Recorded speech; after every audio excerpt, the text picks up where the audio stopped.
बिस्मिल्लाहिर्रहमानिर्रहीम। इय्याका नअबुदु व इय्याका नस्तईन।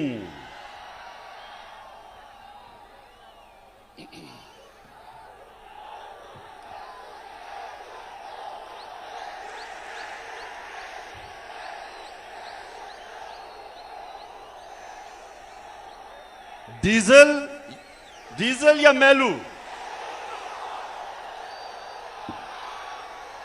मेलू क्या है?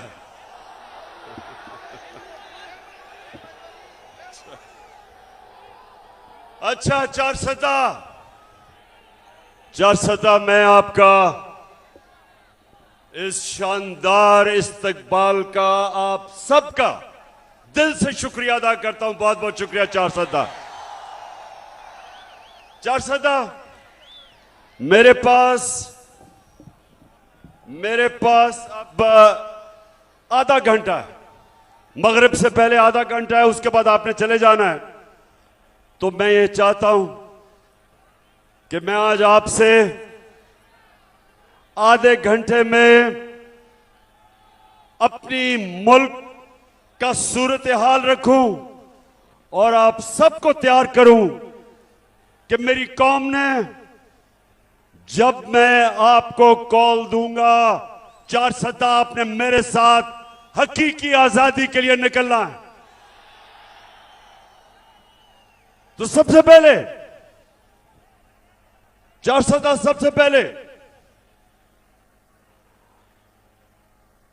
मेरा ये ईमान है, मेरी सियासत नहीं, मेरा ईमान है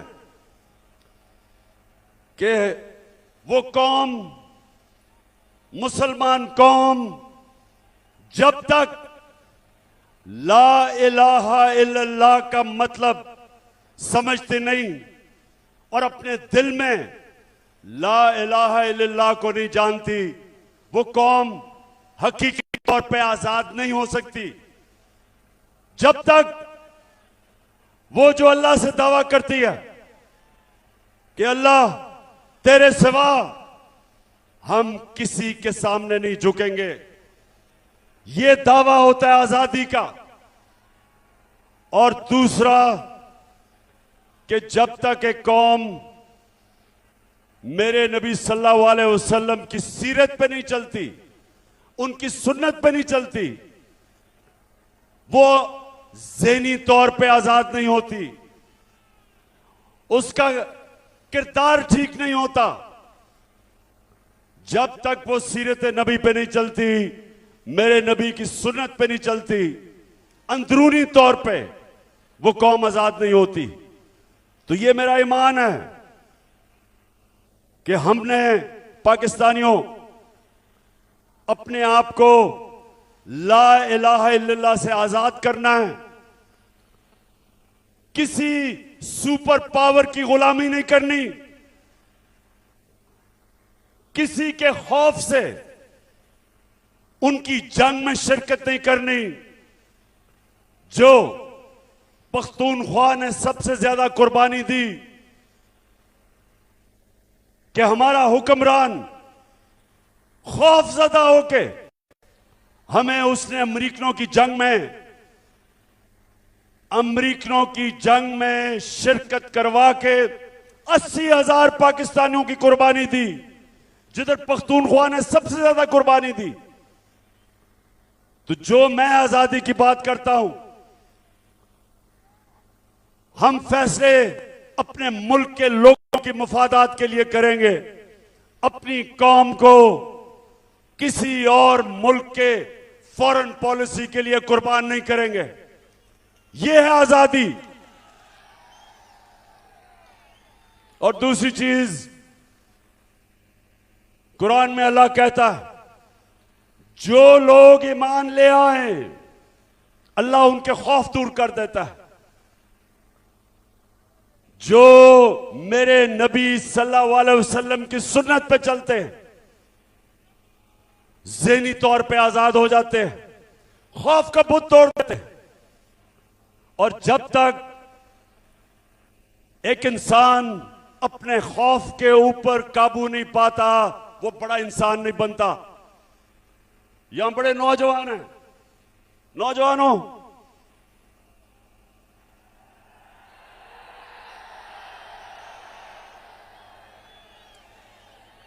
नौजवानों,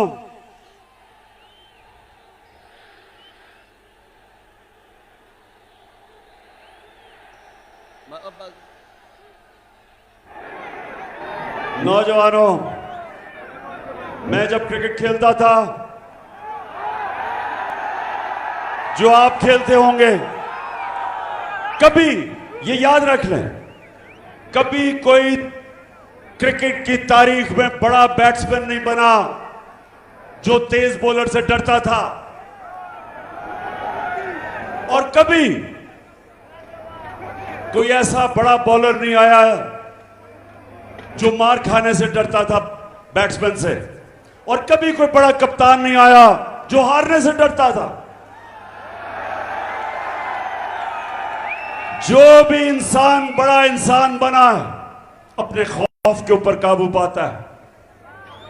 और मेरे नबी सल्लल्लाहु अलैहि वसल्लम ने मदीना की रियासत में वो लोग जिनकी हैसियत नहीं थी, उनको उन्होंने दुनिया की इमामत करवाई।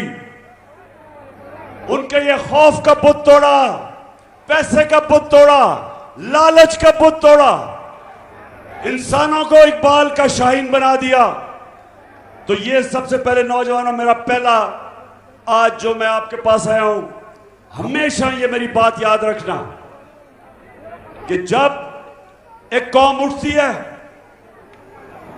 कौम का किरदार उठता है, कौम की परवाज उठती है, तो मुसलमान, जिस तरह अल्लामा इकबाल ने कहा, वो हमेशा वो उन उसूलों पे जाता है जो मदीना की रियासत पे मेरे नबी सल्लल्लाहु अलैहि वसल्लम ने जो उसूल बनाए थे। उन लोगों को उन्होंने, जिनको कोई पूछता नहीं था, उन्होंने दुनिया की इमामत की, और यह तारीख का हिस्सा है। तो मैं भी अपने पाकिस्तानियों, आपके पास जब ये बातें करता हूं तो इसलिए नहीं करता सियासत चपकाने के लिए, यह आप सब जानते हैं, इन्होंने इस्लाम को बेचने की दुकानें बनाई हुई हैं।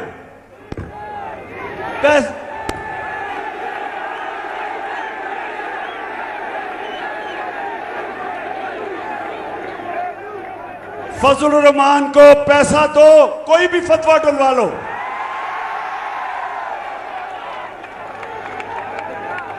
तो सबसे पहले ये जो मैं आपको हकीकी आजादी की बात करता हूं, इंशाअल्लाह इसी तरह हमारी कौम एक अजीम कौम बनेगी। दूसरी बात कि ये जो इंपोर्टेड हुकूमत एक साजिश के तहत इस कौम पे मुसल्लत की गई, दो मुकासद थे जो लेके आए, जिन्होंने अंदरूनी साजिश की और जो बाहर से अमेरिकी की साजिश हुई।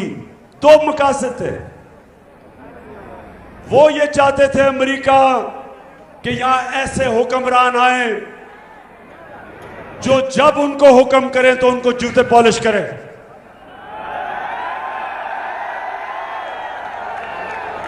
जो हाथ फैला के बेकारियों की तरह दुनिया में, सारी दुनिया में फिरे, अब खुद तो शर्म नहीं आती, कौम को भी शर्मिंदा करवाएं।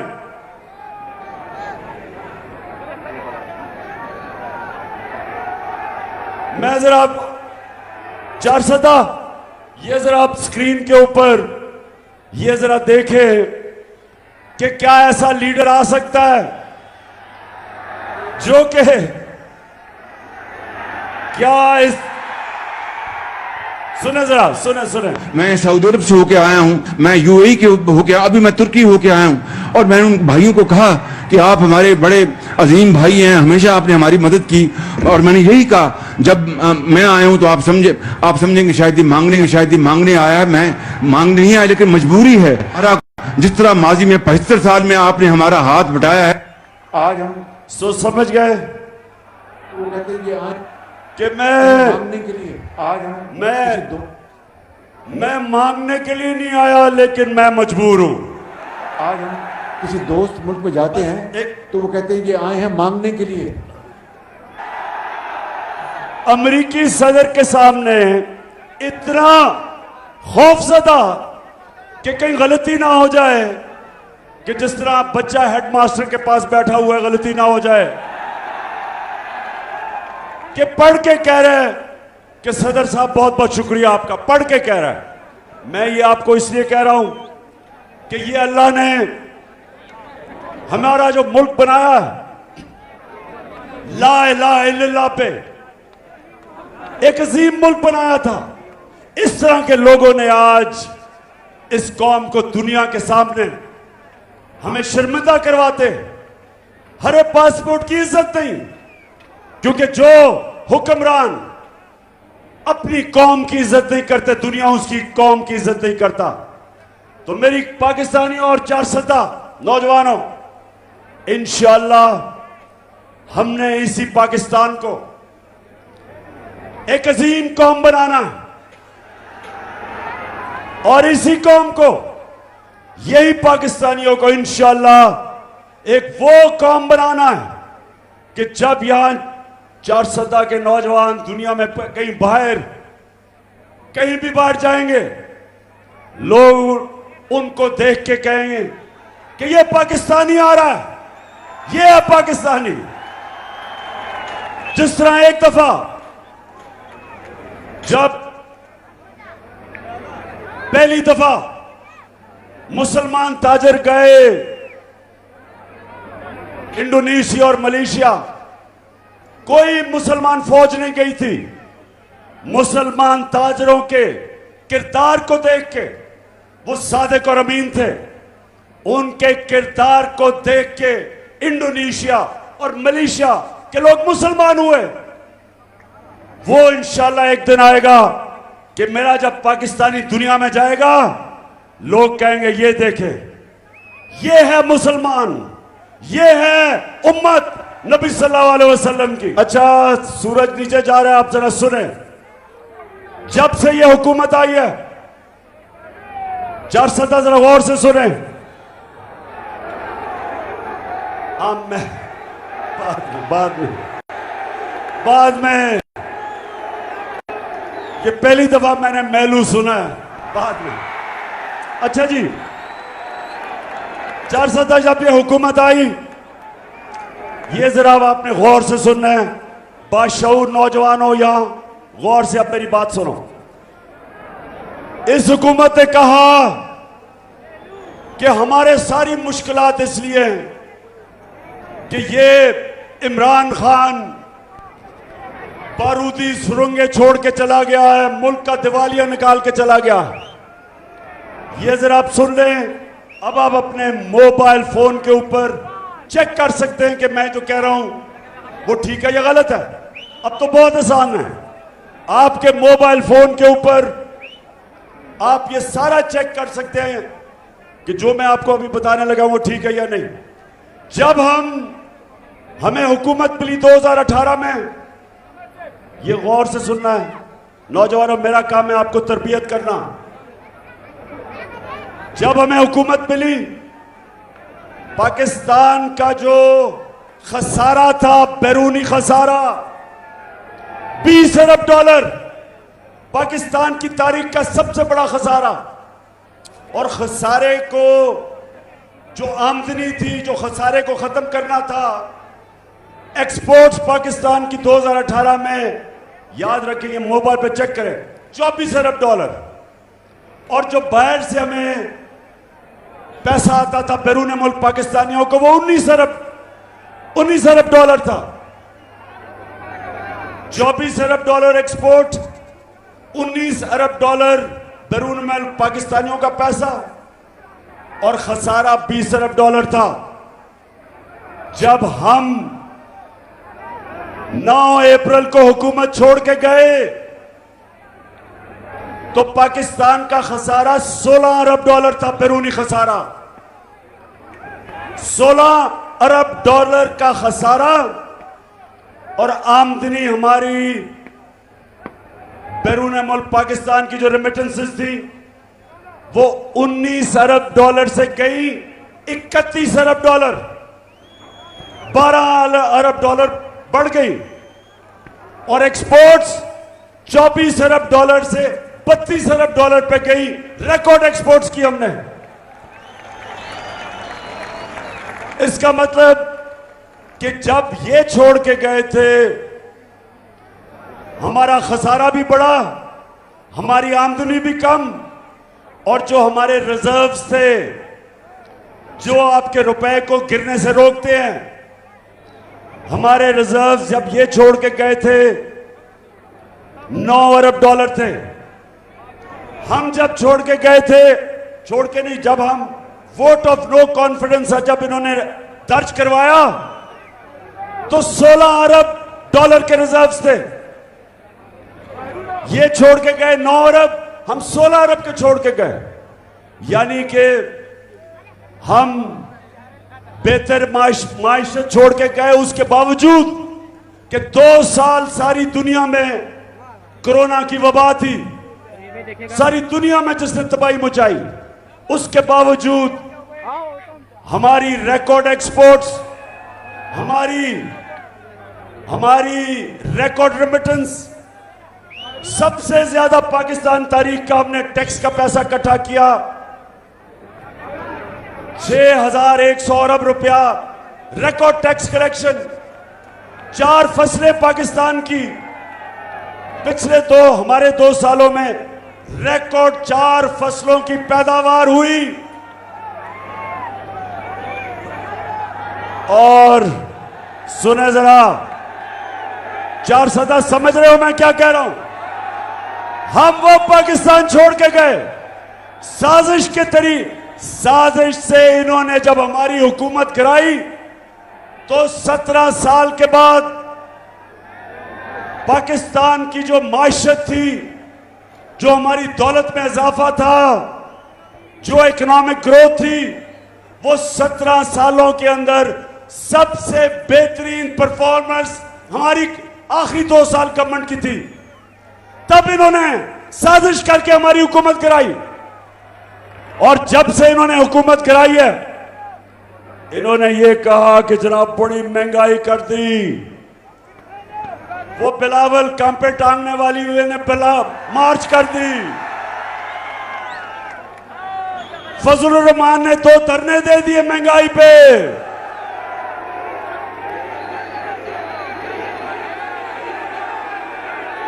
हमने कोई FIR नहीं काटी, कोई कंटेनर नहीं रखे। मैंने तो बल्कि दावत दी कि आ जाओ इस्लामाबाद, अगर तुम्हें मुश्किल पड़े तो मैं तुम्हें खाना पीना भी पहुंचा दूंगा। तो वो जब हमारी हुकूमत इन्होंने गिराई, 17 साल के बाद हमारी इकोनॉमी बेहतरीन ऊपर जा रही थी, और ये पहली हुकूमत जो गिराई, कोई करप्शन का केस ना इमरान खान के ऊपर ना वजीरों पे था। जब ये चोरों ने हमारी हुकूमत गिराई साजिश के तहत, और इन्होंने क्या किया, आते साथ ही अपने करप्शन के केसेस खत्म करने शुरू किए। नैब के अंदर अमेंडमेंट की, 1100 अरब रुपया जो अवाम का चोरी किया हुआ था वो इन्होंने माफ करवाना शुरू किया। अभी पता चला कि रमजान शुगर मिल शहबाज शरीफ की वो भी अब करप्शन का केस माफ हो रहा है। FIA के अंदर शहबाज शरीफ और इसके बेटे को सजा होनी थी। 16 अरब रुपया FIA का नौकरों के नाम पे लिया, जो FIA ने पकड़ा। 4 गवाह 2 महीने में मर गए। एक इन्वेस्टिगेटर FIA का वो मर गया, सब हार्ट अटैक से मर गए। और जब भी इन्वेस्टिगेशन होगी पता चलेगा कि वो हार्ट अटैक से ऐसे नहीं मरे, उनको मरवाया गया क्योंकि इसके केसेस थे। तो अपने तो इन्होंने केसेस माफ करवा दिए। कौम को क्या हुआ, 4 महीने के अंदर पाकिस्तानियों सुनो, हमारा रुपया गिरना शुरू हुआ। नो कॉन्फिडेंस जब थी तो 78 रुपए का डॉलर था, आज 236 रुपए पे डॉलर चला गया। 30%। 400 जरा ये नौजवानों समझो बात, आपकी दौलत में 30% कमी हुई है। 30% रुपया गिरा। हम सबकी दौलत में 30% कमी हुई, लेकिन ये चोरों की, जिनकी अरबों डॉलर मुल्क के बाहर पड़े हैं, इनकी दौलत में 30% इजाफा हुआ। इसलिए मैं आज अपनी सारी कौम को कह रहा हूं कि कभी मेरे पाकिस्तानियों, कभी उस जमात को वोट ना देना जिनके लीडरों के पैसे और जायदाद और बिजनेस मुल्क से बाहर हो। कभी उनको वोट ना दो, क्योंकि आज आपकी दौलत में कमी, रुपया गिर रहा है, 30% रुपया कम हुआ है, और इनका जो बाहर पड़ा हुआ पैसा है उसमें 30% इजाफा हुआ है। इसलिए मैं भी फैसला किया, इंशाल्लाह अगर अगली बारी दी अल्लाह ने, मैं किसी को, 400 सुनो जरा, मैंने किसी को वजीर नहीं बनाना जिसके पैसे और दौलत पाकिस्तान में से बाहर पड़े हों। जब तक एक सियासतदान के पैसे और दौलत मुल्क में नहीं पड़े, इसका मतलब वो पूरी तरह मुल्क से वफादार नहीं है। वो ये डर रहा है या तो चोरी का पैसा बाहर है, और या वो डर रहा है कि अगर मुल्क नीचे गया तो मेरा पैसा बाहर है, मैं बच जाऊंगा। मैं ये चाहता हूं कि जो भी अब क़यादत में आए, उसका पैसा जीना मरना पाकिस्तान में हो, ताकि वो मुल्क के साथ ही नीचे जाए। वक्त कम है, अब जरा सुने इन्होंने क्या किया जब से आए। हम जब सुने 400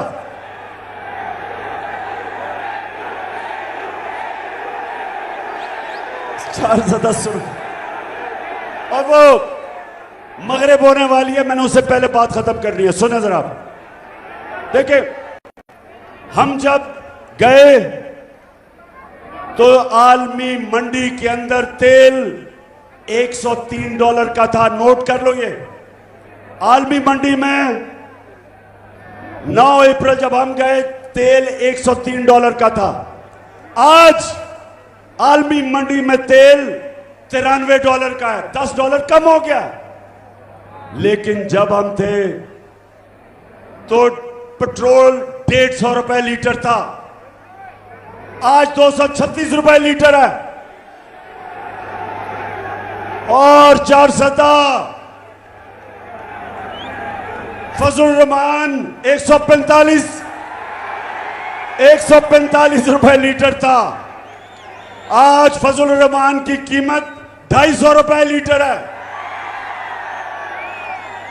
इसका मतलब 400, इसका मतलब कि आलमी मंडी में तेल की कीमत कम, पाकिस्तान के लिए तेल, डीजल और पेट्रोल की कीमत ज्यादा। बिजली, जो आज लोगों को बिजली के बिल आ रहे हैं, हम जब हुकूमत में थे ₹16 यूनिट थी बिजली की कीमत, आज ₹36 दुगनी हो चुकी है। आज टैक्स मिला के ₹50 यूनिट से ऊपर चली गई है, 3 गुना ज्यादा बढ़ गई है। ये आए थे महंगाई के ऊपर, महंगाई के सारे रिकॉर्ड तोड़ दिए इन्होंने। और फिर किसानों के लिए, जरा किसानों के लिए मैं बताऊं, हम जब थे ₹8.5 यूनिट था ट्यूबवेल के ऊपर बिल, ₹8.5 यूनिट, आज ₹36 यूनिट है, 3 गुना से भी ज्यादा, 3 गुना से भी ज्यादा ट्यूबवेल पे किसानों की कीमत बढ़ गई है। जो डीएपी था वो ₹8,000 पे था, अब ₹8,000 से ₹14,000 पे चला गया। पोटैश 4,000 पे थी, आज ₹16,000 पे चली गई। और आज किसानों का जो सबसे ज्यादा पैसा हमारे दौर पे बनाया था, आज किसानों के खर्चे इतने हो गए, आज खर्चे इतने ऊपर चले गए। और ये जो किसान 21 तारीख को मुजाहरा कर रहे हैं, मैं आप सबकी पूरी हिमायत करता हूं, किसानों की पूरी हिमायत करता हूं। अच्छा, चार सदा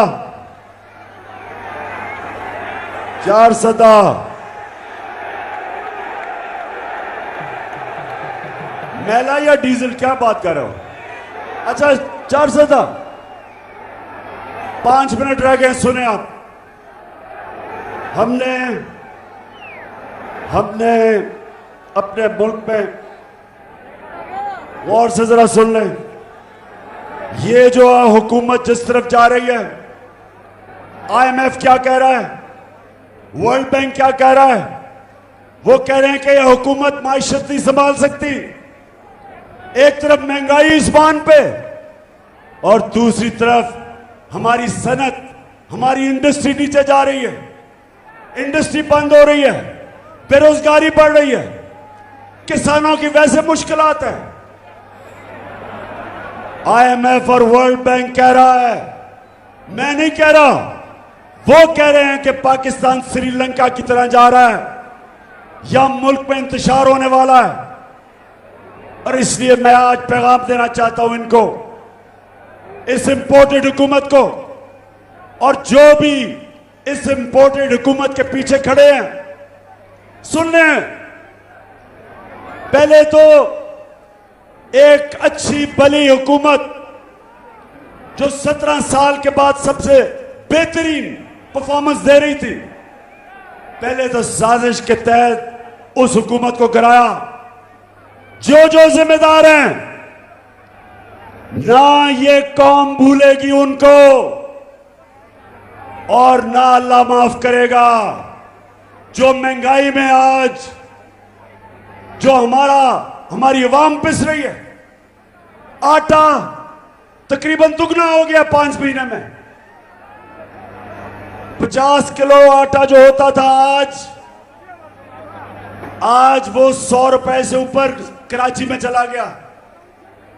चावल दुगने हो गए हैं कीमत उनकी। जो आम आदमी के लिए सब्जियां 50% उनकी कीमत बढ़ गई। तो सारी कौम आज पूछ रही है, कौन है जिम्मेदार इसका? किसने इस कौम को गिराया? कौन नीचे लेके आया? किसने साजिश की?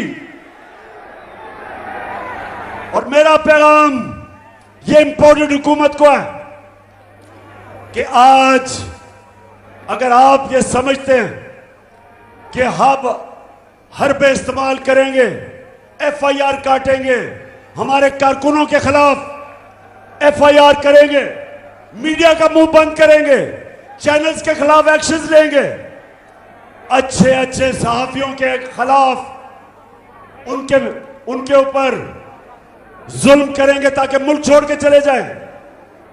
मेरा आज इंपोर्टेड हुकूमत और जो लोग आपकी हिमायत कर रहे हैं, सबको पैगाम है, आप जो मर्जी कर लें, ये अब मैच आप नहीं जीत सकते। ये मैच अब हार चुके हैं। जितनी देर आप इलेक्शन नहीं करवाएंगे, मुल्क की माइशत और तेजी से नीचे जा रही है। बाहर की दुनिया आपको पैसे देने के लिए तैयार नहीं है। सिंध के अंदर जो सैलाब आया, उमूमन सारी दुनिया आज मदद करे सिंध की, लेकिन सिंध में आसिफ जरदारी जब ऊपर बैठा है, कोई पैसे देने के लिए तैयार नहीं है। मैं वैसे आपको आज मैं 400 देख के आया हूं, सारा इलाका जो खास तौर पे मकई की फसल तबाह हुई, कई जगह गन्ने की फसल तबाह हुई, मैं खुद देख के आया हूं। इंशाल्लाह कल फिर मैं इंटरनेशनल टेलीथॉन कर रहा हूं। 10 अरब रुपया अल्लाह के फजल से इकट्ठा कर चुका हूं और पैसा इकट्ठा करूंगा। और इधर भी हम पैसा लगाएंगे और इंशाल्लाह सारे पाकिस्तान में जैसे जैसे पैसा आएगा मुतासरीन की हम मदद करेंगे। लेकिन अफसोस की बात यह कि जो ये चोर ऊपर बैठे हैं, कोई दुनिया में इमदाद करने के लिए इनको तैयार नहीं, क्योंकि सबको पता है कि इनके अपना पैसा बाहर पड़ा है, अपना पैसा बाहर ले गए हैं और दुनिया को कहते हैं कि हमें पैसा दो। कोई पैसा नहीं देगी। हम इंशाल्लाह अपनी कौम से पैसा इकट्ठा करेंगे। और मैं दूसरी चीज इस हुकूमत को कहना चाहता हूं कि आपकी सारी कोशिश है कि ऑपोजिशन हमें दबाया जाए, मीडिया को दबाया जाए, लेकिन मुल्क के हालात आपसे संभाले नहीं जा रहे। मलाकंड के अंदर लॉ एंड ऑर्डर सिचुएशन शुरू हो गया। पख्तूनख्वा की पुलिस पूरी कोशिश कर रही है, लेकिन फेडरल गवर्नमेंट को अब सामने आना चाहिए और अपनी ड्यूटी पूरी करनी चाहिए, बजाय इसके कि सिर्फ कोशिश करें कि किसी तरह इमरान को दहशतगर्द बना दें या फलाना केस कर दें या जो भी केस कर दें। आपका काम है कि बड़ी यहां लोगों ने कुर्बानियां दी हैं, पख्तूनख्वा के लोगों ने बड़ी कुर्बानियां दी हैं, इसलिए आपकी जिम्मेदारी है कि लॉ एंड ऑर्डर सिचुएशन जो बिगड़ता जा रहा है, खास तौर पे हमारे कबायली इलाकों में और मलाकंड में, ये आपकी जिम्मेदारी है। और मैं आखिर में आपका दिल से शुक्रिया अदा करता हूं।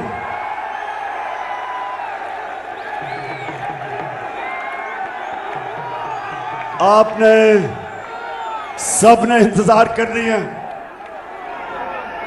सबने इंतजार करनी है।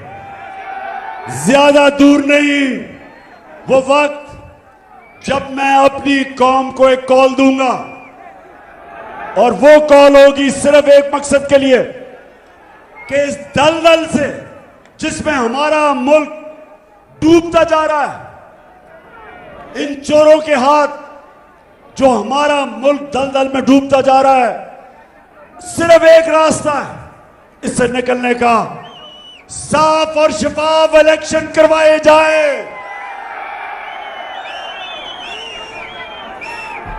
और अगर ये कोई समझता है कि आज ये जो अवाम सारी पाकिस्तान की अवाम एक आवाज से कह रही है कि इंपोर्टेड हुकूमत नामंजूर, हम बाहर की साजिश के तहत इन चोरों को कभी कबूल नहीं करेंगे। एक आवाज से कौम कह रही है कि या एक पुरअमन इनकलाब को आने दो वोट के जरिए, जो हम पुरअमन जलसे करते हैं। हम एक पैगाम दे रहे हैं इन सबको कि वोट के जरिए तब्दीली आने दो, नहीं तो ये मुझे खौफ है, और वर्ल्ड बैंक भी ये कह रहा है, IMF भी ये कह रही है कि मुझे ये खौफ है कि जो अगर आपने पुरअमन इनकलाब का दरवाजा रोका तो वो इनकलाब आएगा यहां जो गेम सबके हाथ से निकल जाएगी, वो इनकलाब आएगा जो मुल्क को नुकसान पहुंचाएगा। और इसलिए अभी भी वक्त है और एक ही रास्ता है साफ और शफाफ इलेक्शन का, और कोई दूसरा रास्ता नहीं है। और चार सदा आप वैसे इलेक्शन के लिए तैयार हो?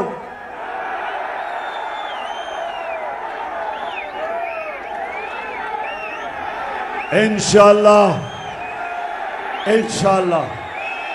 मैं फिर से 4 सदा, मैं जिस तरह आज आपने मेरा इस्तकबाल किया, जिस तरह आपने मुझे इज्जत दी, मैं हमेशा याद रखूंगा, आपको नहीं भूलूंगा। पाकिस्तान जिंदाबाद।